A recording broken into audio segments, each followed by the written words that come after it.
It's the Opperman Report. Join digital forensic investigator and PI Ed Opperman for an in-depth discussion of conspiracy theories, strategy of New World Order resistance, high-profile court cases in the news, and interviews with expert guests and authors on these topics and more. It's the Opperman Report. And now, here is investigator Ed Opperman. Okay, welcome to the Opperman Report. I'm your host, Private Investigator Ed Opperman. You can find me at Opperman Investigations and Digital Forensic Consulting, either through my website, emailrevealer.com, or you can just email me directly at oppermaninvestigations@gmail.com. If you like our show today, be sure and check out our Patreon. I put up 8 hours of new content every month on our Patreon at the Opperman Report Patreon. And our archives you can always find for free. Sign up for free at Spreaker.com. And if you go to Spreaker.com, you'll find 2 previous shows I've done with our guest today, Grant Stern.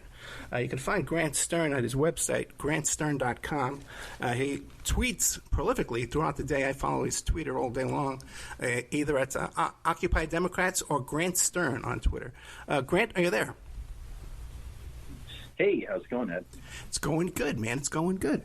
So you immediately... remind me, who is Grant Stern?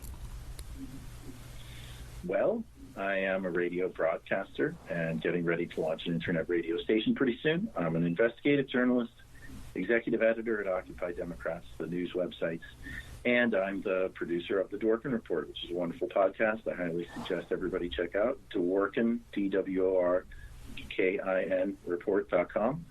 And, I just keep busy. I've got a few people following me on Twitter now. And, hey, there's a lot of political news, even though certain people just left the White House. So I'll be writing that going forward and going backwards as well. That's kind of why we're all here to chat, huh? Okay, wait. Now, that's Scott Dworkin. That's right. Scott Dworkin. That's how I probably stumbled. That's probably how I found Scott Dworkin, because I follow him too as well. I probably found him following you. Okay, excellent to hear. Now, by the way, we've had you on twice before. One time was talk about Rosneft and all that kind of stuff, and the Steele dossier, and the other time was to talk about that incident down there with the Proud Boys. And I can't seem to find that anywhere on my website now anymore. It seems to be taken down. You remember that incident, right? Oh, I remember it quite well because I'll tell you, it was that was the foreshadowing of what we saw on January 6th in the Capitol. There was a political assault led by Republicans with the Proud Boys organization, and even Florida's Republican Senator Marco Rubio called it a repudiation mob. And it was the same kind of thing, then banging on the doors trying to get in. And when Nancy Pelosi was inside that time, too, as well. That is correct. Nancy Pelosi was there. She was the target. They were screaming comunista, which is Spanish for communist. And I'll tell you, people all wanted to downplay the major importance of the chairman of a very large, like the largest Republican party in Florida, which is a key swing state, being involved with the Proud Boys rally. And even he tried to pretend like it wasn't him. He lied to me and he said, well, Trump supporters planned that. I'm scared of them. Fascinating. Just like they try to claim that the Antifa and Black Lives Matter were really staging the storming of the Capitol this week. Entirely predictable. Yeah. I mean, Adolf Hitler wrote a playbook, and these guys have read it. How do you feel? You feel safer? A little bit. Certainly a lot more safe today than say, January 6th, but I'm definitely concerned. I mean, Amazon shut down the Parler app, which I wrote a pretty viral tweet about a couple weeks ago, and I just said, at this point, Parler should just rename their app Evidence. But they shut them down, and some of the posts that they were allowing up there that were unmoderated were, calling to murder journalists, calling us soft targets. So I would definitely be a fool to say that I feel completely safe. However, since everything got diffused, all of the planned marches, and I call them protests, liberally speaking here, potential protests of people with guns who might use them. Maybe perhaps acts of terror, we don't know, but all of that kind of activity seems to have fizzled because of the public warnings of the FBI, but that doesn't mean that there's not crazy people out there looking to hurt people for exposing the truth. And I think it's safe to say the reason you gave me a call is because you saw my recent story exposing the truth about what's happening with former Trump campaign chairman Steve Bannon. And that's certainly a truth that a lot of people would rather not see exposed. Exactly. That's exactly why I gave you a call, because we saw that Trump pardoned Steve Bannon the other night, and basically he pardoned him for the crime that you exposed. That is correct. Okay, well, just take us from the start. Hey, by the way, you should pat yourself on the back for that. You should be proud of that, man. Hey. Well, I'll tell you a funny story. I was reading a columnist, it's like an opinion columnist in the Washington Post, I want to say a few weeks ago, a couple months ago. And he's an older guy. He's been there for, ever since I've read the Washington Post. And I think he was there for 30, 40 years, probably 40 years. And he wrote, the one thing I can say about my journalism is that no matter what I've written, nothing has changed because of that. Yeah. and that stuck with me because I was like, man, I'm glad I can not say that.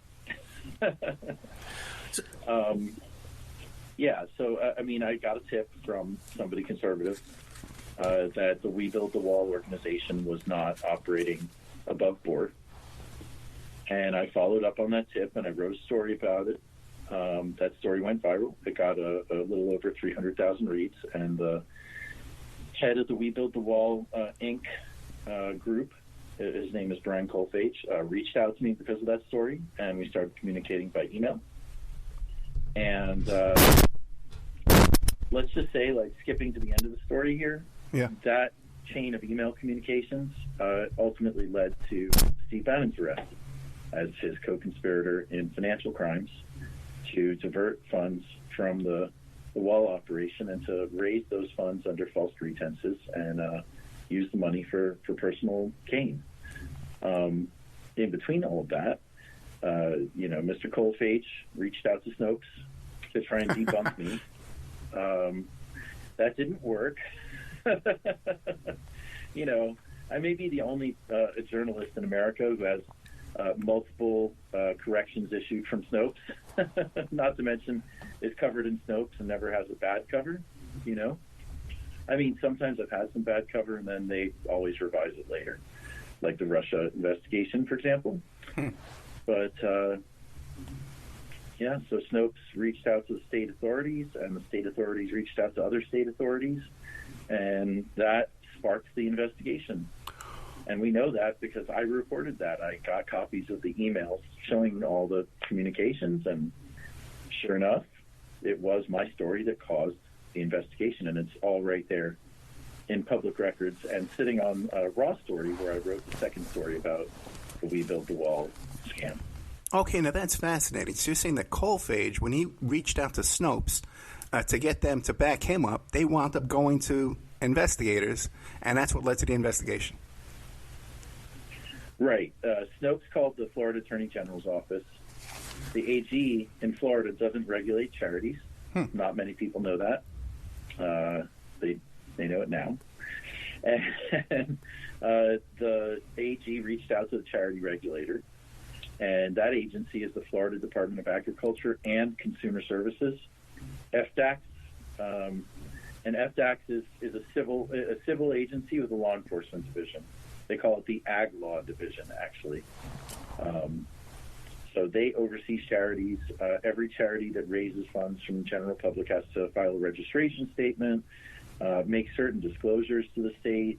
There's a whole body of state law about fundraising that they need to follow.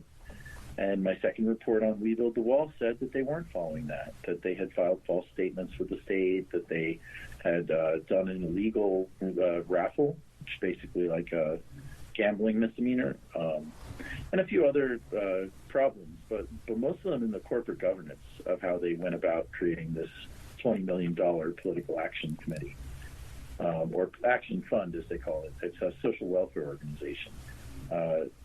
You're familiar with 501c3, right? The yes. charitable designation. Well, they were C4, which is social welfare, which means the money they take in isn't taxed, but the donor is not getting a tax deduction for making the donation. Does that make sense? Yeah, it does. Why don't we back up a little bit and explain to us who is Brian Kolfage and what was the Build the Wall Fund about? Well, there's a lot of irony there. You see, the Build the Wall Fund came about because of Donald Trump's government shutdown at the end of 2018, which was spurred by Fox News saying that he was being weak by not getting money for his border wall. So he decided to be strong. And, I mean, there's an open debate if he was just doing it because, tactically speaking, it would be better to fight a government shutdown, no matter how losing or horrible it was to the American people, than him fighting impeachment on day one of Congress. You know, like a tactical maneuver to just ruin the calendar for the new Congress when they were coming in. But either way, Trump unexpectedly shut down the government at the end of that Congress and made it into a pressing and terrible problem for the next month or so. And while that was happening, Brian Kolfage had an idea, and we'll get to who he is in a bit, but this guy Kolfage had an idea. He said, why don't I make a GoFundMe fundraiser to raise private money to build Trump's wall? If Congress won't fund it, let's just get people to fund it directly. Okay? Now, it worked. They raised $20 million on GoFundMe in just a couple of weeks. But there were some problems.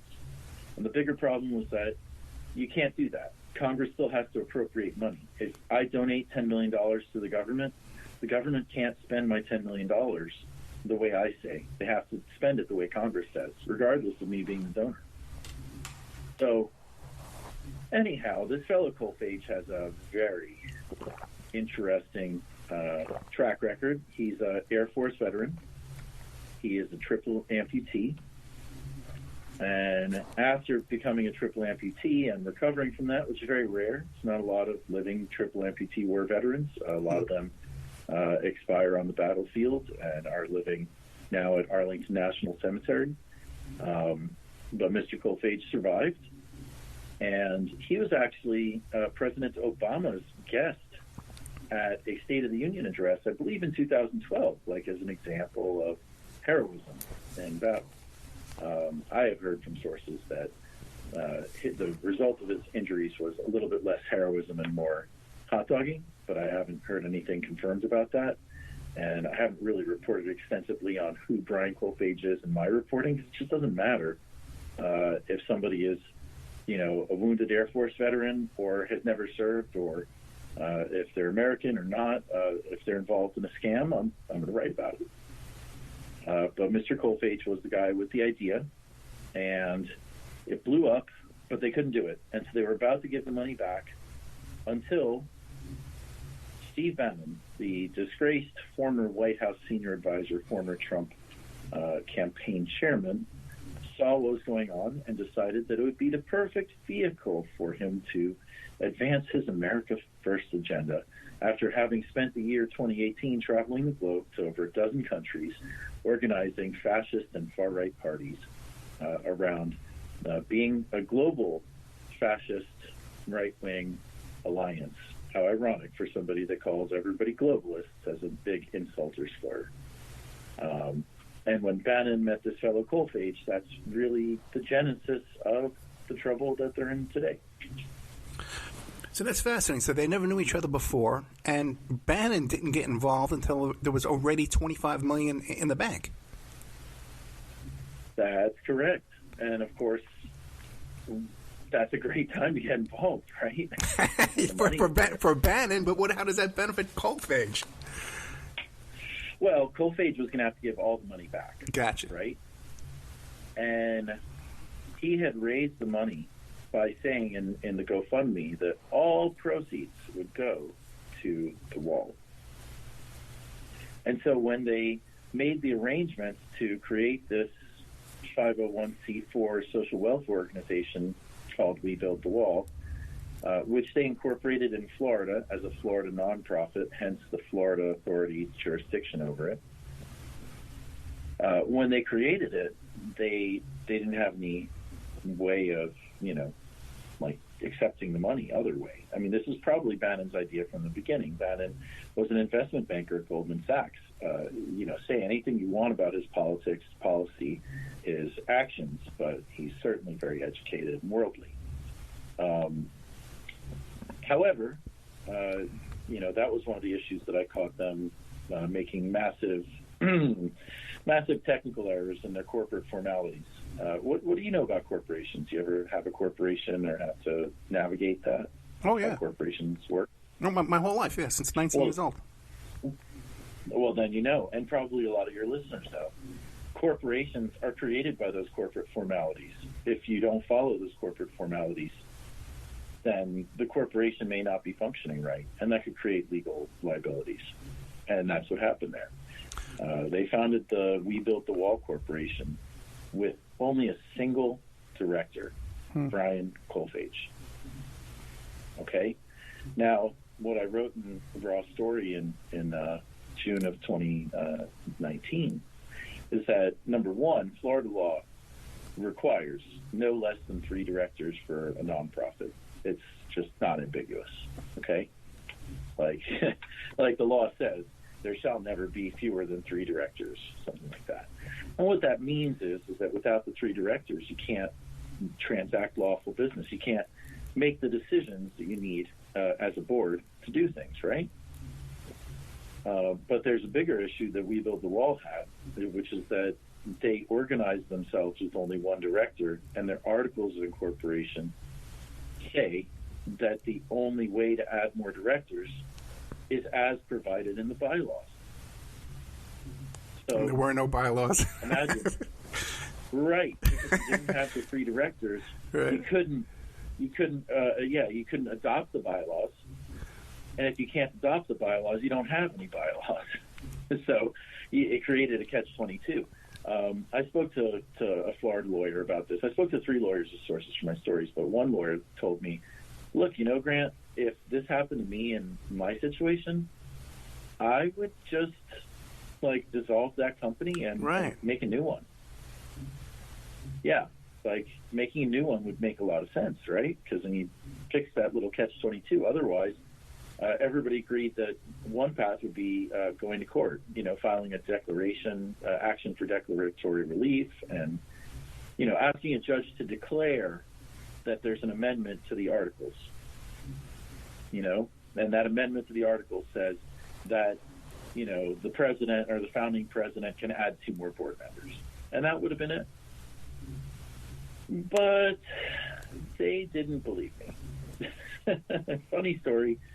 My reporting even said that having 1 director is a very big check on corruption because it keeps one person from having control over the bank account. Exactly, yeah. And lo and behold, $1 million was diverted right off the top while they were telling everybody that every dollar was going to their wall project. $1 million. That's what Donald Trump pardoned this week. Stealing $1 million. Tax-free. Let me ask you a question, Grant. I know there's these fundraising companies out there, and they fundraise for charities and even fundraise for political candidates, and they're allowed to keep 90% and just turn over, 10% to whatever activity they're fundraising for. Why couldn't they just set it up that way and keep all the money? Oh, from the sources I have, they had some of those people involved as well. Wow. Right, but they didn't have a lot of those. They had some of those high-rate fundraisers. They did a lot of direct fundraising, and Bannon was very involved in the direct fundraising for it. Very, very involved. I mean, they did, all these broadcasts. They really worked hard. I'll give them credit for that. They managed to get $14 million of opt-in out of the $20 million in original donations, which is not an easy feat. They had to contact all those folks and get them to opt in. And then they raised another $11 million over the course of the next 14, 15 months. So we're talking about like a total of $35 million? A total of $25 million raised. $25 million, gotcha. And let me just tell you, the way that the 501c4 social welfare org works, up to 50% of its activities can be electioneering. In other words, it's kind of a hybrid between a nonprofit and a PAC. It just can't be purely a political PAC. So Steve Bannon could have taken a $25 million dark money donation and not told anybody who it was until next fall, and used that money to promote what he was doing to try and get Donald Trump elected. Now, I want you to think what Steve Bannon did less than a month, or maybe less than 2 months, 6 weeks after he was arrested and indicted on these federal fraud and money laundering conspiracy charges. He was one of the sources of so-called Hunter Biden's laptop, which, I mean, let's be clear here. Hunter Biden probably didn't fly from Los Angeles to Delaware during a pandemic to drop his laptop off with a blind computer repair salesperson. I highly doubt that happened. But that's the lie that Steve Bannon was pitching during the election. Imagine if he had $20 or $25 million to spread that. It's funny you bring that up, because I've been talking about that quite a bit lately, the whole Hunter Biden laptop story. Are you familiar with the whole chain of events with Hunter Biden going to live with Dr. Keith Abloh? No, I can't say that I am. It's a great story, man. I don't want to take up your time, though, but it's a great story. Basically, Hunter Biden went to live with Keith Abloh. Keith Abloh got a hold of Hunter Biden's laptop. He contacted Bo Dietl and Bradley Birkenfeld, that guy with the Swiss bank account guy, the whistleblower. And Keith Abloh wanted $2 million. But I got this from Birkenfeld's mouth on tape, on my show live. Okay. Abloh wanted $2 million for Biden's laptop, right? The negotiations fell apart. The next day, DEA raids Abloh's place and takes the laptop.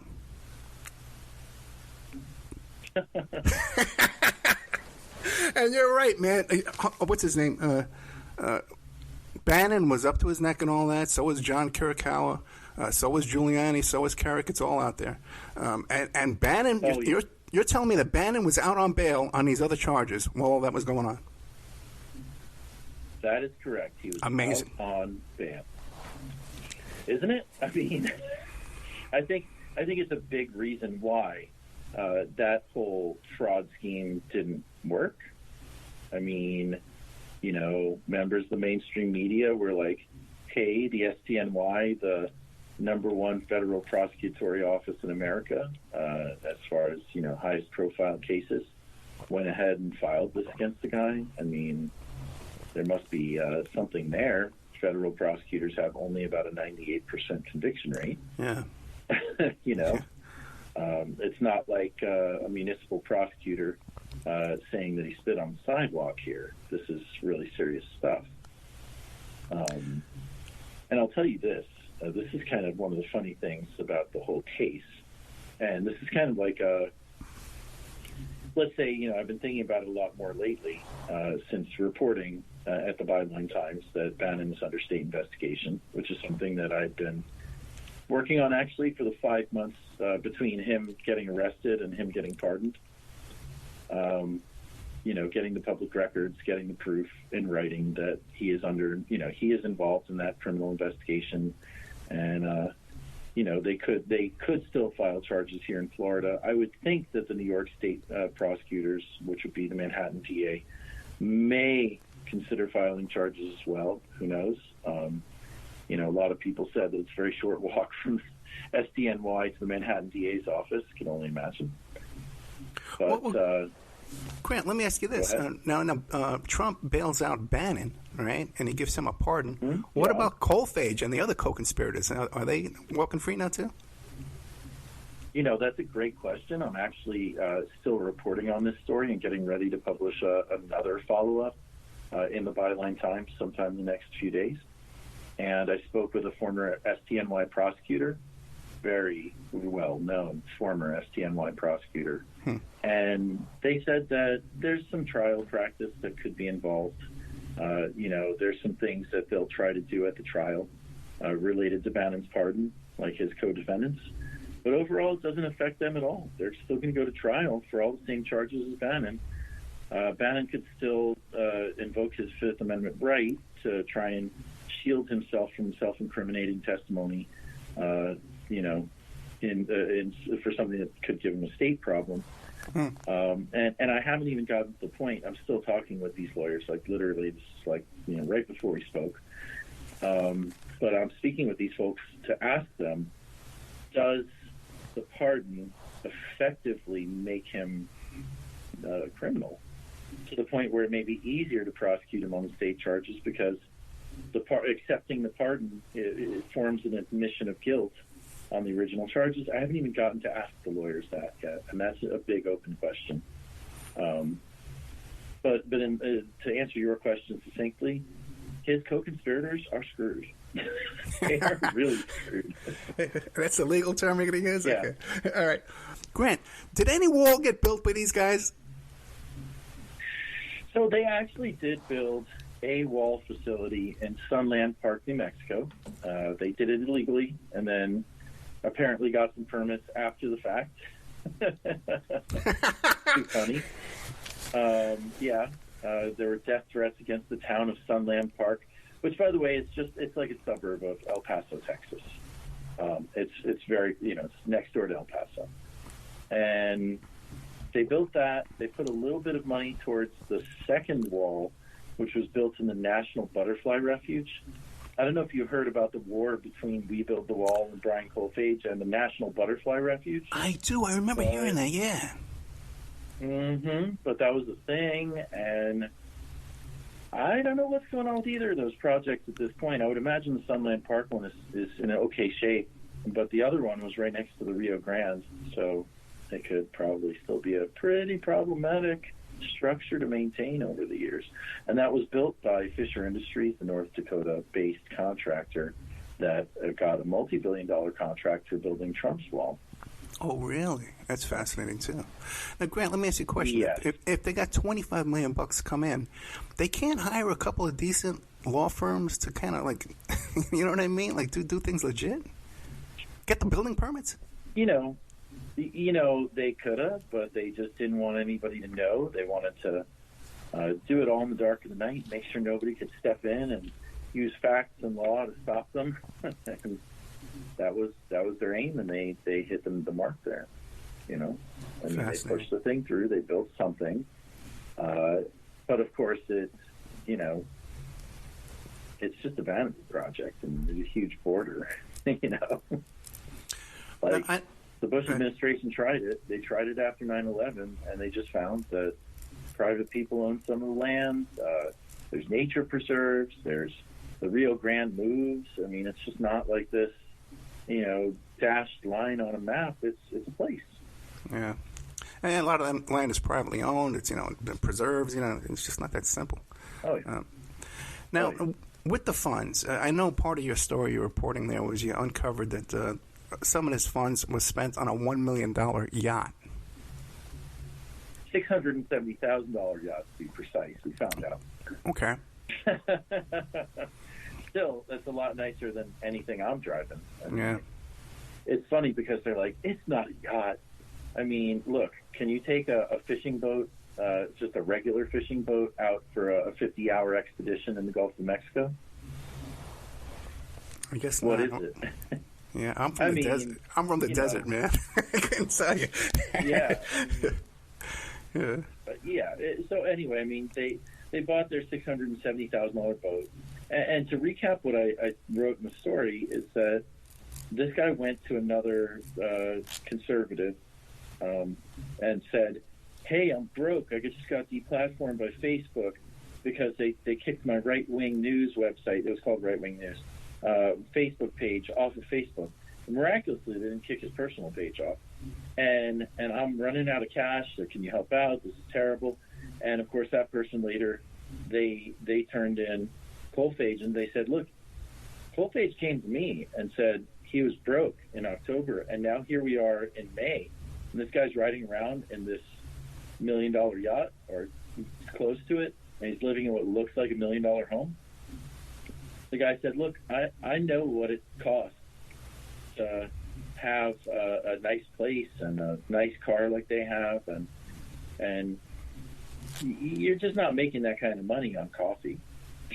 You know, like he had a coffee company. He said that was his means of support. Colfage did. And the reality is that money got redirected towards the fancy house, the fancy boat, the lovely Range Rover, Land Rover, whatever the wife was driving, and lots of other middlemen and kickbacks. And, you know, I mean, if you read my story, I have a source that told me that We Built the Wall spent more on legal fees than any other thing besides building that wall and the one in Sunland Park. And the legal fees almost all went to Chris Kovach, the former Secretary of State of Kansas. And that's the one that Trump had appointed to dig up election fraud. Yes, that's right. He was the head of the election fraud task force that found no election fraud. Yep. Now, when this money was diverted to a yacht and fancy cars and this luxurious home, was it kept in the corporation, the We Build the Wall Corporation, or was it actually transferred over into converted into personal use by Mr. Colfage? Well, they converted it, and Steve Bannon used another nonprofit called Citizens of the American Republic, or CORE, to launder the money. So, you know, We Build the Wall gives money to CORE, and then CORE pays gotcha. people involved. And this is pretty shady stuff. I mean, we're not just talking about, like, one check. I mean, I'm just telling you what's in the indictment, that they kind of, like, divvied up the cash, and they, you know, pay somebody, and then, you know, that person would give half the money to somebody else. And, you know, they were paying vendors and doing kickbacks and all sorts of, you know, very, very thinly contextualized financial activity to launder the money out of We Build the Wall and into these other hands without reporting it. And, you know, I'm going to cite something like on the very deepest background, which is that, you know, so far I haven't seen a tax return filed, but people familiar with the case all wondered one thing: why charge money laundering if they haven't filed the tax return yet? And for your listeners who may not realize this, money laundering is it requires an underlying crime. Like you're hiding the proceeds of money from some other crime. So why charge money laundering without tax fraud? Because normally tax fraud is the underlying crime. And my theory is that maybe they were trying to get, you know, somebody to be on the hook, like somebody else. Like they're trying to, you know, like they had done all the things they had done, and then it looks like maybe they were trying to file a tax return that was going to cover it up, and they got caught in the attempt of filing a tax return that would have covered up their ill-gotten gains with the stolen $1 million. And maybe that's why they got charged with conspiracy to launder money, because the feds were obviously reading all of their texts and messages and whatnot. So, I mean, that's just my theory of the case. The wire fraud charges are very straightforward. They said that they were going to take no money from it. They did. They knew that it was a material fact. It was. And they took the money and they lied. That's fraud to solicit charitable donations. And they got a massive amount of them. Pretty simple. Let me ask you this, because there was a whole slew of pardons this weekend. And when I was looking through some of them, I was trying to Google each one to see what they were up to. Many of them were also shady financial crimes like this one. A lot of them were meth dealers, too, you know, meth distribution, manufacture, a lot of them. But I would notice occasionally the White House would issue an associated statement with an excuse and a reason. And did they issue one of those for this Bannon pardon? It was pretty short. I mean, they said that Steve was loyal to Trump, and so they're pardoning him, which we all know to be true, kind of. Yeah. I mean, what kind of statement were they going to issue? Yeah. Trump is leaning on this guy for his political future because he doesn't seem to have one, so why not pardon him at this point? Like, that's essentially what the whole decision boiled down to. The New York Times reported that Trump's lawyers advised him against pardoning Bannon. and said that it could implicate him in other actions, and it could. That really is a Wind shame. up being a problem for Donald Trump.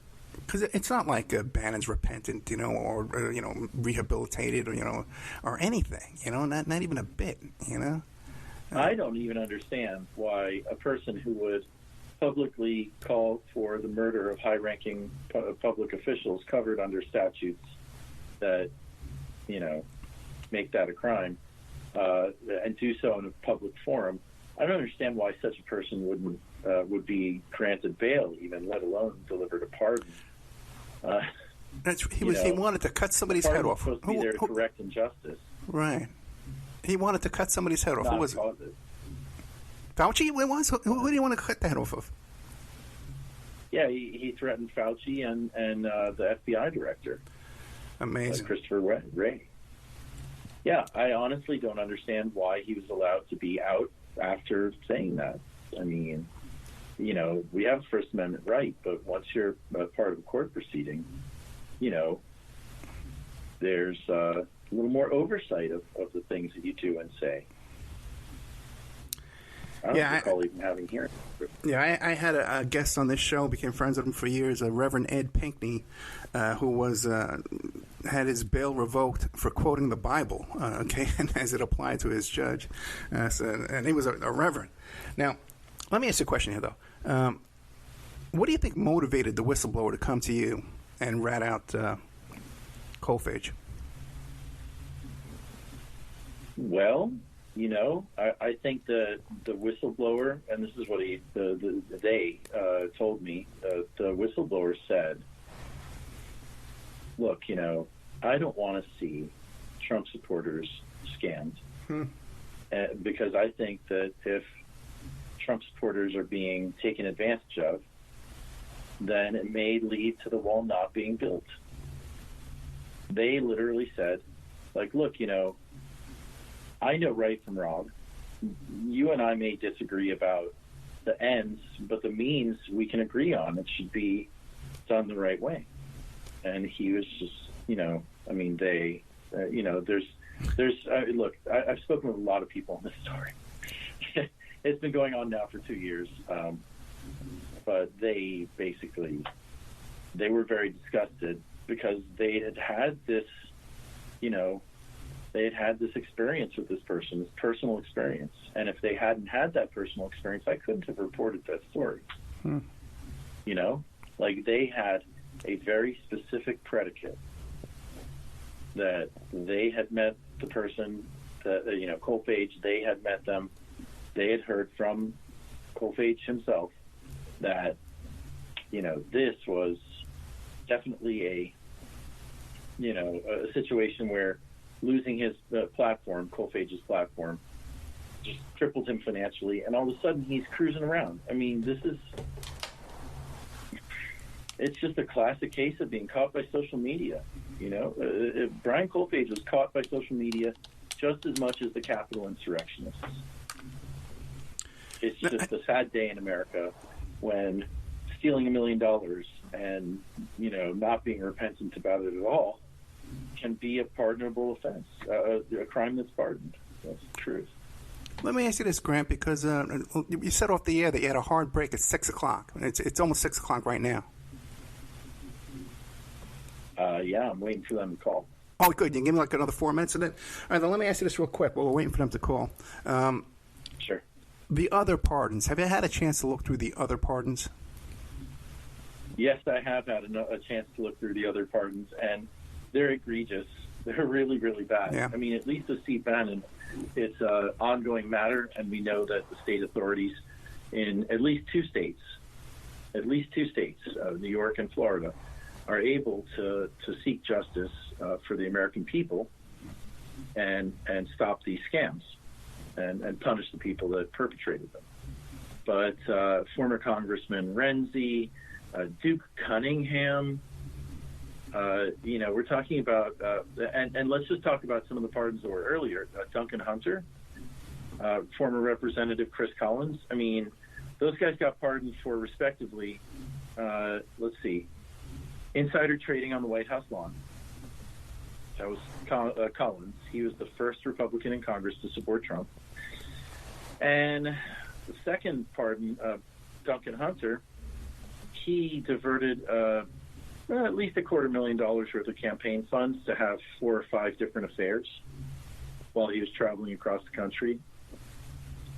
I mean, these are horrible pardons. These are it's just like a free pass. It's a free pass for public corruption. Any corrupt public official in America that isn't a Republican already is probably thinking about joining the Republican Party after this. It seemed to me that a lot of them were very wealthy people, and perhaps they were. So you think perhaps Bob Zangrillo got pardoned. He's a real estate developer and actually quite active here in Miami. And Zangrillo paid a ton of money in the Varsity Blues scandal. Wow. Aunt Becky didn't get a pardon, but this guy Zangrillo must be more connected than Aunt Becky. Another pardon that really disturbed me was Paul Erickson. He was the Russian spy's boyfriend. Right. The Russian spy who infiltrated the National Rifle Association, which, by the way, filed bankruptcy recently. So Paul Erickson won a full and complete pardon for his vast, multi-decade financial crime spree. He was scamming people for years, friends, associates, and Kellyanne Conway sponsored his pardon. This is a man who left a note to himself debating if he should take a job from Russia's Federal Service Bureau, i.e. the intelligence agency. Well, there was another one, too, that was working with Iran. He was working around the Iran embargo laws. Did you see that one? Oh, there was? I missed that one. Because they're also egregious. Now, what do you make of all these meth manufacturing ones, though? What do you make of that? I don't know. Maybe Trump is in that business. I don't know about that, but a lot of those meth guys are like neo-Nazi types, and right-wing gangs, Maybe. It could be. Yeah. I mean, who knows, really? Who knows? I know. There's no depth, there's no bottom to the depravity, so we really can't say. We can't say, well, geez, we know Trump would never be in the meth business. Well, but, we could say this. The list included a lot of powerful, wealthy individuals. Elliot Broidy. Right. So here's a convicted briberer who gets convicted of soliciting a bribe to get somebody else a pardon, and he gets a pardon. And this guy was just conducting all sorts of foreign lobbying activities without registering. And, I mean, gosh, it's just overwhelming how many criminals these folks brought into Washington, D.C. And Donald Trump's last official act, besides pardoning, he also gave Judge Jeanine Pirro's husband a full pardon. That was one of his last official acts. But Trump did only one thing in 5 years, 4 years in office. One thing in 4 years in office that could be construed as a public ethics matter, which is that he issued an executive order forbidding everybody in the Trump administration from lobbying an agency that they had worked for 5 years, and forbidding them from becoming foreign lobbyists, registered foreign agents. He rescinded that on Tuesday night, Wednesday morning. Yeah, you had to fill the swamp on the way out. Grant, we only got about 2 minutes left. I got another big question for you, though. What do you make of the number of pardons that were associated with requests from Alan Dershowitz? Anything? Well, Trump, I guess, really appreciated the fact that Dershowitz got up there and said that up was down and left was right for him. Yeah. Dershowitz was an advisor throughout the presidency. He didn't try to hide it. He did explain that he wasn't Trump's lawyer. He's not giving legal advice to Trump at the time, but he took the job during impeachment the last time around. And I don't know if you've read the reports, but I read on CNN that Trump is having trouble finding legal counsel right now. Yeah. Which I find surprising because Dershowitz said publicly that he would like to represent Trump in the Senate trial. Well, let's see what happens. We got about 1 minute left. How can people find Grant Stern and follow your excellent reporting? Well, I would love it if you guys run on down to Twitter and follow me at Grant Stern. And at Grant Stern is the best way to find me, or you can go to grantstern.com. That's where you'll find my books on Joe Biden, Kamala Harris, and 4 other wonderful Democrats who ran for president. And I mean, really, the best place to go is Twitter, at Grant Stern. That's where I post everything as it comes out. Yeah, and the little bio is up there. He has tags and links to all the other Twitter channels he uses, and to his website, grantstern.com. Mr. Stern, thank you once again. Thanks for having me. It's always been my pleasure. Great. Good night. Thank you.